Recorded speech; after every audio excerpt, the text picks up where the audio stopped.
आं दुहा doctor H.N. Dutta बो मनां जिनी आसाम आर्कियोलॉजी डिपार्टमेंट नि डायरेक्टर दंबा बो 10 बछरलाई बो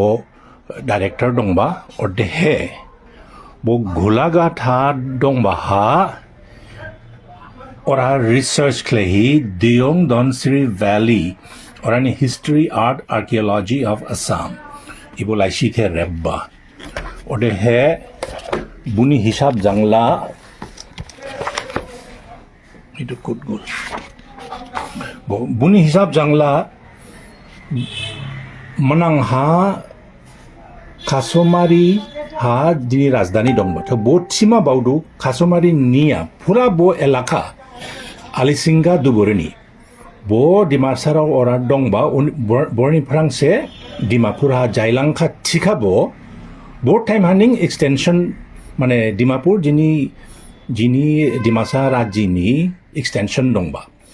bo compare khlaidu era ha go ibo jakhade dimapur ha dongya ba longthai ibola khasomari ha dongya ba longthai de era nai go ibola jakhala dimapur ha rajbari dongya ba longthai ibola khasomari ha dongya ba longthai de dohang bokhe graw masi singma baudu আপুনি kindly sir আপনার ইয়াত আহি পেলাই মোৰ খুব ভাল লাগিছে আপোনাৰ লগত ডিসকাশন কৰিলোঁ মই অলপ ভিডিঅ'টো অলপ চমুকৈ কৰিম হয় আপুনি যিটো ইয়াত ফটো দিছে ডিমাপুৰৰ লগত কম্পেয়াৰ কৰি পেলাই এই মনলিথবিলাকৰ ফটোটো ইয়াত দিছে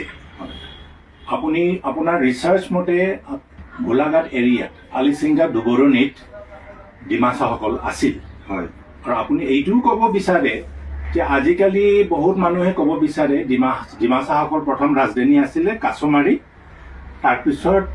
ডিমাপুৰলৈ গৈছে কিন্তু আপুনি কৈছে যে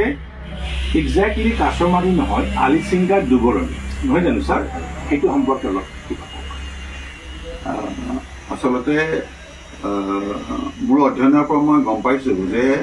আলিচিংগা টেঙানী দুবৰণি সেইখন ডবকা ৰাজ্যৰ ৰাজধানী আছিলে আৰু তাতেই ডিমাচাসকলৰ প্ৰথম আমি যিবিলাক ইনস্ক্ৰিপশ্যন পাইছোঁ তাত বিশেষকৈ ডি আখৰটোৰ সতি পেলাই আমি গম পাওঁ যে ডি মানে ডিমাচাসকলে নদী বা নদী মাতৃক বুজায় সেইফালৰ পৰা দৈয়াং ধনশিৰি উপত্যকাৰ দুবৰণি বা আলিচিংগা টেঙানীখনেই যে ডিমাচাসকলৰ প্ৰাচীন যিখন ৰাজ্য আছিলে সেই সময়ৰ ডবকা ৰাজ্যৰ সেইটোৱে প্ৰাণকেন্দ্ৰ আছিল বুলি মই ভাবোঁ আৰু দ্বিতীয় কথা কাছমাৰী পথাৰ বুলি যিবিলাক আমি এভিডেন্স পাইছোঁ সেইখিনি পিছৰ পৰ্যায়ৰ আৰু ডিমাপুৰতো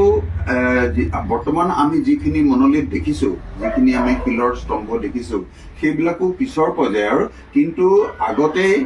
ডিমাপুৰখন কাছমাৰী পথাৰৰ এটা সংযোগী স্থান হিচাপে নিশ্চয় তাত ডেভেলপ হৈছিলে আৰু তাত কিছুমান পুৰণা ব্ৰিকৰ এভিডেন্স আমি পোৱাৰ আমি তথ্য আমি জানো কিন্তু বৰ্তমান সেইখিনি পাবলৈ নাই কিন্তু এইখিনিৰ পৰা আমি গম পাওঁ যে ডিমাপুৰখনো কাছমাৰী পথাৰ ডিমাপুৰখনো দৈয়াং ধনশিৰি উপত্যকাৰ দুবৰণি আৰু আলিচিংগা টেঙানীৰ সমসাময়িক একোখন প্ৰাচীন তাত এটা বসতি স্থান হয়তো ডিমাচাসকলৰ আছিল আৰু পিছত মধ্যযুগত এই যিবিলাক মনলিথ আমি তাত দেখিবলৈ পাইছোঁ সেইবিলাক হয়তো তাত প্ৰতিষ্ঠা স্থাপন পিছৰ পৰৱৰ্তী কালত কৰা হৈছিল ছাৰ বহুত বহুত ধন্যবাদ এতিয়া মই খুব দীঘলীয়া এটা ভিডিঅ' নকৰোঁ মই আপোনাৰ কিতাপখন ভালকৈ পঢ়ি চাম আৰু ভৱিষ্যতেও আপোনাৰ লগত যোগাযোগ কৰিম বহুত ধন্যবাদ হ'ব পাৰে